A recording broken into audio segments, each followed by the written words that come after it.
ছেলেটি ধীরে ধীরে হাত বাড়িয়ে দিল সেই রহস্যময় আয়নার দিকে। মনে হচ্ছিল যেন হাতটা সহজেই আয়নার ভেতরে ঢুকে যেতে পারে। এই অদ্ভুত দৃশ্য দেখে ছেলেটি ভীষণ ভয় পেয়ে গেল। ভয় তাড়াতাড়ি কাঁপতে কাঁপতে সে নিজে হাতটা ফিরিয়ে নিল। তারপর আতঙ্কে জোরে জোরে তার মাকে ডাকতে শুরু করল। ছেলেটির সামনে থাকা আয়নাটা সত্যিই অদ্ভুত লাগছিল, কিন্তু তার মা বিষয়টাকে মোটেও গুরুত্ব দিলেন না। হঠাৎ দেখা গেল আয়নার ভেতরের ছায়াটা রহস্যময়ভাবে হাসছে। এই দৃশ্য দেখে মা বিস্ময়ে একদম হতবাক হয়ে গেলেন। ছায়াটা তখন ধীরে ধীরে মাকে হাত নেড়ে ডাকতে লাগলো। মা যেন নিজের নিয়ন্ত্রণ হারিয়ে আয়নার দিকে এগিয়ে গেলেন।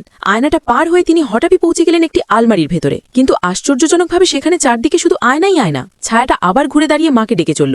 এবার মা বুঝতে পারলেন কিছু একটা ভীষণ ভুল হচ্ছে, তাই তিনি থেমে গিয়ে আয়নার ভেতরে নিজের প্রতিচ্ছবিকে হাত দিয়ে ছুলেন। পরের মুহূর্তেই মা ভয়ে তীব্র চিৎকার করে উঠলেন। বাইরে দাঁড়িয়ে থাকা ছেলেটি মায়ের সেই চিৎকার শুনতে পেল।